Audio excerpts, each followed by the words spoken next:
राजीव जी, देखिए मोदी जो है युवा शक्ति से बहुत ज्यादा वो एक अनुभव पा चुके हैं। आप याद कीजिए कि 5 जून 1975 को जब गांधी मैदान में जयप्रकाश नारायण ने संपूर्ण क्रांति का आंदोलन किया, उसकी शुरुआत कहाँ से हुई थी? उसकी शुरुआत 1974 में गुजरात के अहमदाबाद के एलडी कॉलेज ऑफ इंजीनियरिंग से शुरू हुई थी, जहाँ के छात्र जो है फीस वृद्धि के खिलाफ एकत्र हुए। उसके बाद उन्होंने महंगाई, बेरोजगारी, ये तमाम जितने सामाजिक समस्याएं हैं, इन सब को लेके वहां से शुरुआत हुई थी। और वो छात्र आंदोलन इतना बड़ा था गुजरात में कि झीना भाई पटेल उस समय मुख्यमंत्री थे, उनको इस्तीफा देना पड़ा था और गुजरात की सरकार चली गई थी। तो वो ये जानते हैं। दूसरा प्रत्यक्ष उदाहरण हमारे यहाँ जो है, वो याद कीजिए हमारे जबलपुर में जिस समय 67-68 की बात है, जब शरद यादव एक युवा छात्र को सेठ गोविंद दास के खिलाफ खड़ा किया गया, और उस जी। आदमी ने जो आधे जबलपुर का निर्माता था सेठ गोविंद दास, उसको हराया।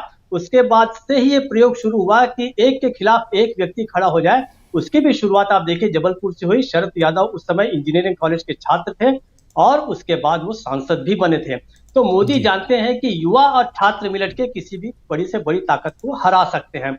इसलिए उन्होंने उस युवा लोगों को जो है वो दूसरे रास्ते पर चलाया। आज से 10-11 साल पहले जो है, जब मोदी आ रहे थे, मतलब 2013-14 में जब प्रधानमंत्री पद के उम्मीदवार बने, तो वो जानते हैं कि यही मेरे लिए सबसे सहायक भी हो सकते हैं और यही मेरे लिए एक समस्या भी हो सकते हैं।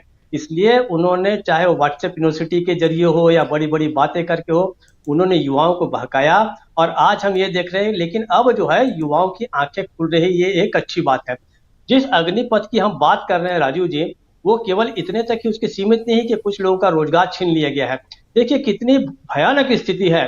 पिछले साल जुलाई 2023 में जो अजय भट्ट हैं रक्षा राज्य मंत्री, उन्होंने डाटा पेश किया है संसद के अंदर एक जवाब में, और बताया कि सेना के तीनों अंगों में 11,000 से अधिक अधिकारियों के जो पद है वो खाली हैं। अभी तक लगभग वही स्थिति होनी चाहिए, क्योंकि उसके बाद हमने कोई भर्ती नहीं देखी है जिसमें सबसे ज्यादा, जो जो भी जी। सेना को थोड़ा बहुत भी समझता है जानता है कि जो थल सेना होती है वो सबसे महत्वपूर्ण अंग है। उसमें लगभग 6800 अधिकारियों की पोस्ट आज तक खाली है। अब पता नहीं उसके बाद कितनी भर्ती, हमारे ख्याल से उसके बाद कोई भर्ती नहीं हुई है। और उसमें भी मेजर और जो प्रीमियर, जो बिल्कुल जो एंट्री लेवल के जो ये होते हैं, सेकंड लेफ्टिनेंट, इनके पद जी। खाली हैं। आप नौसेना में जाएंगे तो लगभग 900 जो है स्क्वाड्रन लीडर और फ्लाइट लेफ्टिनेंट्स की जो है वो पद खाली पड़े हैं। आप हवाई जहाज खरीद लेंगे, आप हवाई जहाज मंगा लेंगे, आयात कर लेंगे, सब कुछ कर लेंगे, लेकिन उन्हें उड़ाएगा कौन? 900, आप सोचिए कि फाइटर पायलट्स की जगह अगर खाली है तो देश के सामने कितनी बड़ी चिंता है। ये मुद्दा केवल अग्निवीर के कुछ लोगों की तक सीमित नहीं है, ये आपके पूरे के पूरे देश की समस्या है, रक्षा संबंधी बहुत बड़ी समस्या है। उधर आप नौसेना में जाएंगे तो नौसेना में लगभग 700 जो हैं वो पद भी खाली पड़े हैं, वो भी बहुत ही एंट्री लेवल के हैं, जो बहुत ही की पोस्ट होती है। सेना में माना जाता है कि ये जो लेवल है, बेसिक सबसे निचला जो लेवल है, बहुत महत्वपूर्ण होता है। सुप्रीम कोर्ट ने एक आदेश दिया था कि महिलाओं को भी एनडीए में भर्ती किया जाएगा। राजीव जी। जी, जब से सुप्रीम कोर्ट का ये ऑर्डर आया है उसके बाद से केवल 57 महिलाएं जो हैं, आज तक सिर्फ 57 महिलाओं को ही अब तक वहां पर पोस्टिंग मिल सकी है एनडीए में। तो ये इस तरह हमारे यहाँ अधिकारियों की भर्ती का। उसके बाद आपने जिस तरीके से बहुत कम समय की ट्रेनिंग और बहुत कम समय की कार्यावधि को लेकर जो है आपने खड़ा कर दिया उन युवाओं को कि आप जाइए और गोलियां खाइए, बड़ी भयानक है। आपको याद होगा कुछ समय पहले जम्मू कश्मीर में एक पंजाब का एक युवा मारा गया था, उसके शहीद जी। हुआ था, उसकी उम्र मुश्किल से 20 साल थी। तो आप आखिर ऐसा कौन सा प्रयोग कर रहे हैं? जो मुकुंद मिलिंद नरवणे जो सेनाध्यक्ष थे, उन्होंने अपनी किताब में सबका खुलासा किया है कि हमने जो जो रिकमेंड किया था वैसा कुछ भी नहीं था, और सेना से किसी भी तरीके का कोई भी सलाह लिए बिना ये अग्निवीर की जो योजना है ये लाई गई, और पूरी की पूरी सेना के तीनों ही विंग चौंक गए थे, ये नरवणे का अपनी किताब में कहना है। तो इस जी। किस प्रकार से खिलवाड़ हो रहा है ये हम समझ रहे हैं। लेकिन अच्छी बात यह है कि बहुत सारे युवा नेता इस समय जो आ रहे हैं वो लोगों को जागृत कर रहे हैं। देखिए युवा जिस दिन इस बात को समझ जाएंगे कि उन्हें छला गया है, तो मोदी के लिए सबसे बड़ा संकट वहीं से शुरू होता है। और मुझे ऐसा लगता है कि कुछ जो जिस राजनीतिक रूप से मोदी के जो एसेट राज्य हैं, उसमें गुजरात छोड़ दीजिए, थोड़ा बहुत आप कह सकते हैं कि उत्तराखंड में भी 5 सीटें हैं, 5 में अभी भी कहते हैं कि हो सकता है कि पांचों की पांचों सीटें चली जाए।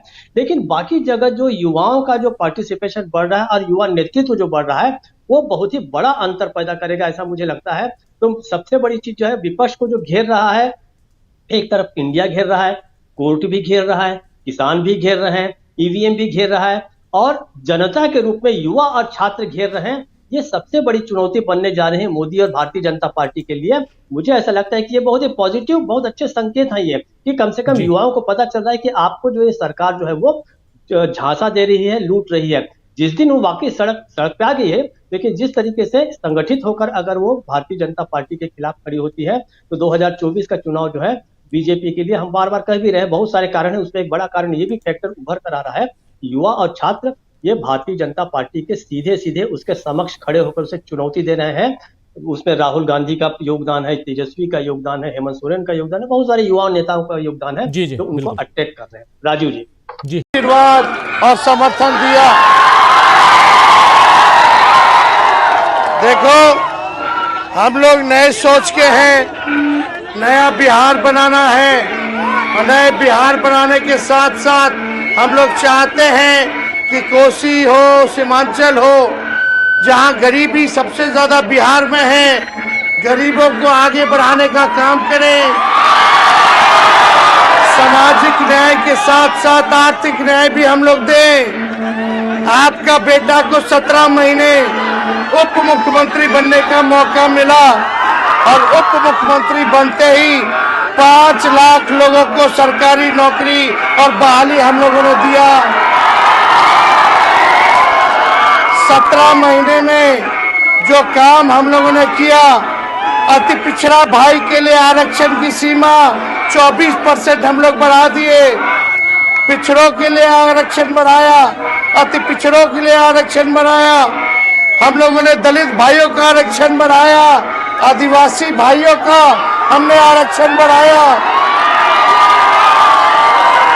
हम लोग सबका सम्मान करते हैं, चाहे कोई जात के भाई हो, कोई धर्म के भाई हो, सबका सम्मान है। इसलिए आप लोगों के बीच आने का मौका मिला।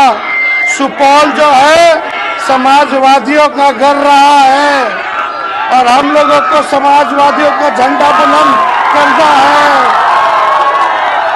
तो इसलिए आप सब लोग जानते, चाचा जी पलट गए, लेकिन चाचा जी के प्रति हमारा सम्मान है, जहां रहे खुश रहे। लेकिन आप सब लोग जानते हैं कि अब उनसे बिहार चलने वाला नहीं है। अब नए लोगों को मौका मिलना चाहिए। सब लोग ऊब चुके हैं, जनता ऊब चुकी है, कोई नहीं चाहता। इसलिए जो हम लोगों ने नौकरी की बात कही थी, उसको हमने 17 महीने में 5 लाख बहाली निकाला। और आप सब लोगों को, सुपौल त्रिवेणीगंज की जनता को हम न्योता देते, पटना आइए। पटना रैली में 3 तारीख को हम लोग रैली करने जा रहे हैं। 3 तारीख को रैली हो रहा है पटना में। आप सब लोगों को निमंत्रण है, बड़ी से बड़ी संख्या में वहाँ आइए। तो हाथ उठा करके बताइए, आपकी लड़ाई लड़ने हम आए हैं, तो आगे की लड़ाई लड़ना है कि नहीं लड़ना है? आशीर्वाद मिलेगा ना? अरे दोनों हाथ उठा के बताइए, आशीर्वाद मिलेगा?